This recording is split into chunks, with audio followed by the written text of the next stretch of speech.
you got it.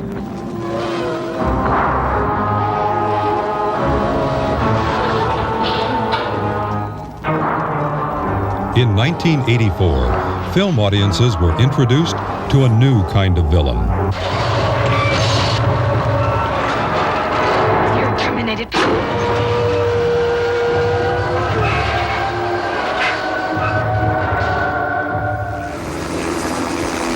7 years later, writer-director James Cameron has re-teamed with stars Arnold Schwarzenegger and Linda Hamilton for the long-awaited sequel,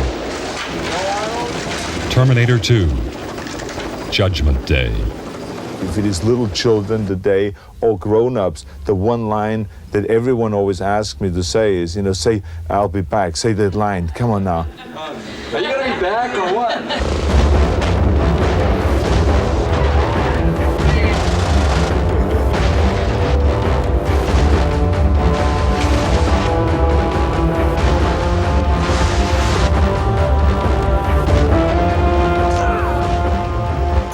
I'm a cybernetic organism.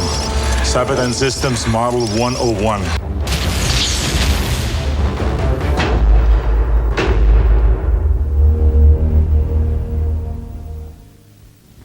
I'll be back.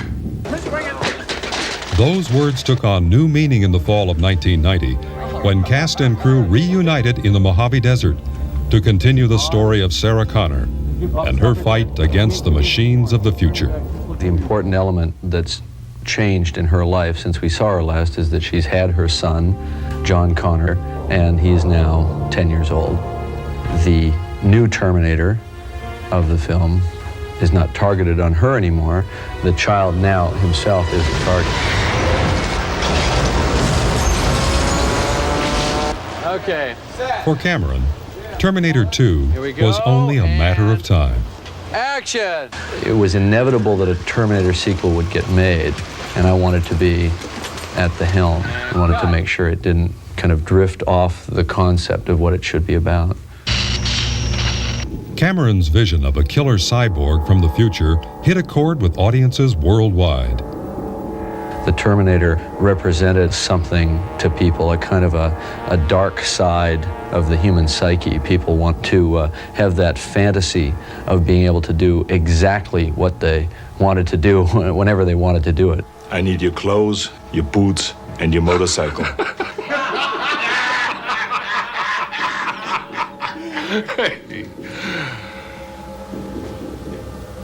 You forgot to say please.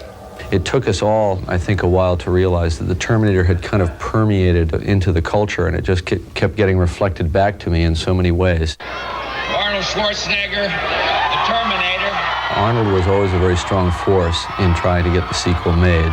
I've said to Jim Cameron, I said, we should have an ongoing story because we're dealing here with such an interesting subject. I knew, instinct told me that based on the strength of the first film, that there would be another one.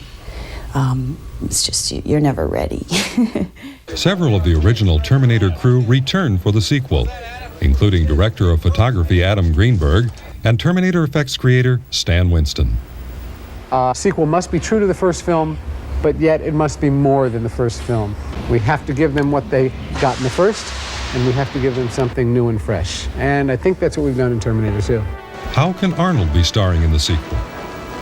A Terminator is built in a factory, and there's one after another, and they all look like Arnold. I guess it's just because he's cute. This Terminator, however, isn't just another pretty face. There's more sophistication to the way it will look, and much bigger things will happen on the screen. Action! Action, Arnold! CO2! For 6 months, Terminator 2 combined the efforts of over 1,000 filmmakers, shooting day and night throughout the state of California to capture the many action sequences of the script. The production actually changed the course of a river to shoot high-speed chases in the extensive flood control channels of Los Angeles. Roll, guys, roll!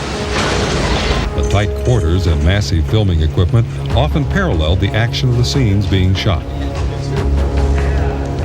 a defunct steel mill was resurrected by the filmmakers, recreating the intense heat and light of molten steel. Ironically, actual temperatures in the mill averaged 42 degrees, making it difficult for the actors to work up a sweat. And in Northern California, a team of expert pyrotechnicians staged one of the largest police shootouts in cinematic history. And action, Arnold.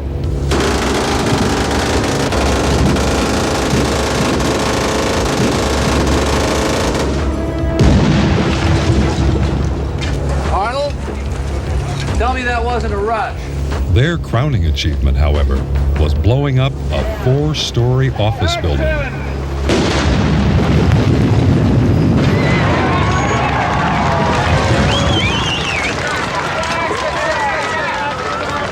Were we supposed to roll? That was a rehearsal. I was waiting for your cue, Jim. Arnold and I working together, it's just like it was on the first picture. He's one of the most professional people I've ever worked with. He has incredible concentration. He takes physical direction like no actor I've ever worked with. And it's really a joy to work with him. Yeah, exactly. Really part of the shoot. It was before my method acting seminar. Although then, in 1984, he paid a lot of attention to the acting, he pays much more attention to the acting now. The way he goes about directing actors, how much time he spends with rehearsals, how much time he spends with perfection and with moves and gestures. I think you both go, and then freeze. So I would say that in that area, he's much smarter and much more sophisticated. I mean, he wants to do basically everything because he has such a clear vision of what he wants to see, and see him ending up running with the smoke machine and creating smoke in front of the camera and then putting on blood and trying to do your makeup. That's why people always say that a Jim Cameron movie has a certain look, because it's a total representation of what he wants to see. Long before the cameras roll, Cameron and crew are hard at work, designing sequences and testing ideas in a unique mix of filmmaking and science. I do a lot of visual research, I do a lot of technical research. The more fantastic the subject, the more realistic the situation needs to be. Using extremely detailed models, Cameron designed sequences with the aid of a thumb-sized video camera. By blocking the scene in miniature, production designer Joe Nemec can alter a location or set to meet the specific needs of the scene. Also during pre-production, an ex-Israeli commando provided the cast with military combat and weapons training. Since the character of Sarah has become an expert marksman, Linda was required to master a variety of guns and assault rifles. It was really like entering the military and learning the mindset and coming up against myself in a big way. That was even more significant in terms of playing Sarah. Very good. She is so set herself down a path, a concentrated path of duty, that she's lost all touch with her son. You cannot risk yourself even for me. Do you understand? You're too important. She's a great warrior, but for what? You know, so what? She doesn't have anything that makes it worthwhile, you know. And also, my life. It's like, oh, we don't even notice the gunshot anymore. Why does it want me? It was a nuclear war. Sarah has lived with the certain knowledge of the destruction of the world on a certain date for so long, and it haunts her dreams and nightmares every night, and it's driven her kind of to the point of madness, really, as it would anybody who really had to confront that knowledge. Because I knew it happened! It happened! We experience the end of the world through Sarah's eyes, a process that called for the strictest sense of realism.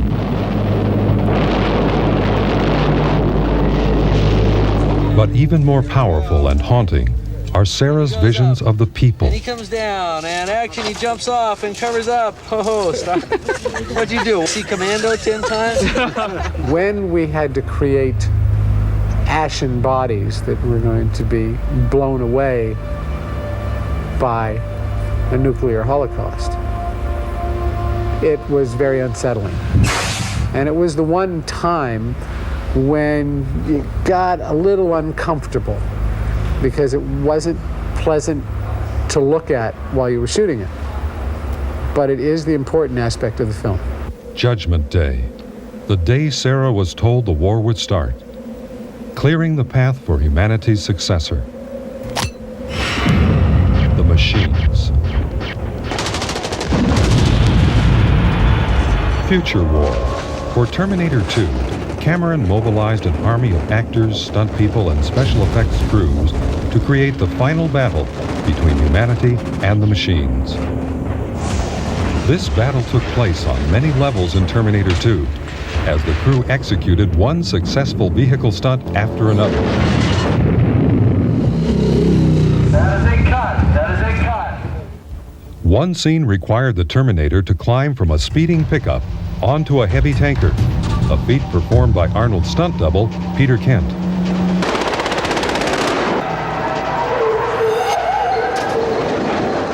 After a successful spin-out, the truck was rolled onto its side and dragged by a team of tractors. Peter rode the sliding tanker like a surfboard.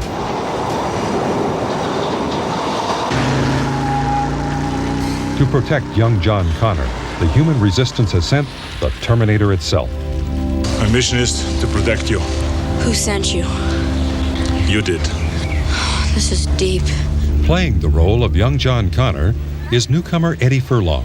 It's almost in a way the classic story. I mean, he literally was just plucked off the streets of Pasadena and whipped into the vortex of making a movie. And Jim said, Eddie, I was going to tell you Friday, but don't tell anybody. But we picked you for this film. And I felt like hugging Jim, but he's a guy, so I didn't hug him. Cast with less than a month before production, Eddie began an intense period of preparation. In addition to his regular education, he received physical training, acting lessons, and motorcycle classes. Funny thing is, I'm sure it's nothing like anything he ever expected, and it's a total left turn in his life.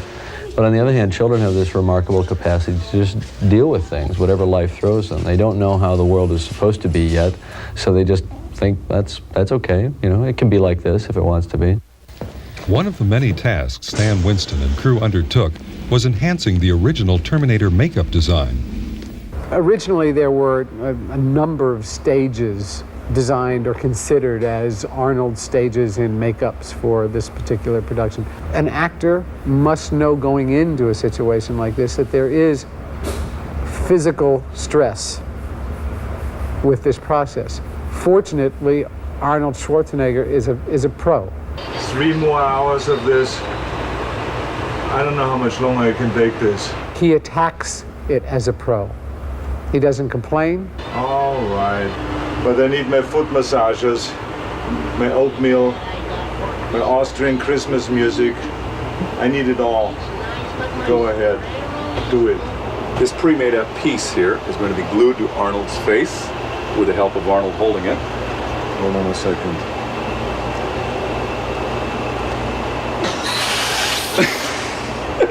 Okay, now. It's the glue we use. It makes these arms pop up and get all swollen. On days when the makeup doesn't turn out 100%, I just sneak by the camera and rub a little Vaseline on the lens, and then everything looks fine. But don't tell the DP that. He gets really upset.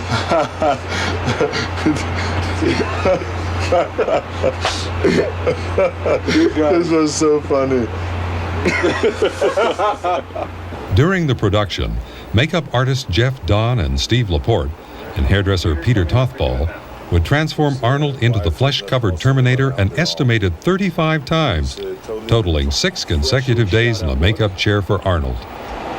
Not too much, because if you put too much blood on it, it doesn't.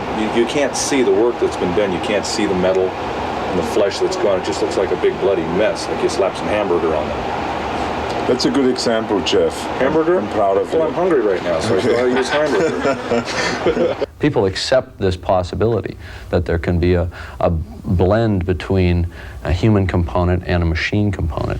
And I think it's just an aspect of our lives right now that we're so surrounded by machines all the time. And the fact that we can accept that, to me, is the most amazing thing of all. What it is I'm too handsome. No camera can take all these good looks. So what they do in every movie basically is they put appliances on and terrible makeup on to kind of tone my looks down a little bit, so I match up to the rest of the actors in the movie. So tell me, Linda, what do you think? I'm a little too pretty too for this movie, so. All right. Wow! Was my breath that bad? 2.5, 3 hours and he's done. The next stage for the makeup is stage 5, 6, 7. And it's basically the same that Arnold had before, just more chrome, more appliances. He'll have his eye plugged up so he won't be able to see out of it. And it'll take probably an hour, hour and a half longer to put on. He's gonna love it.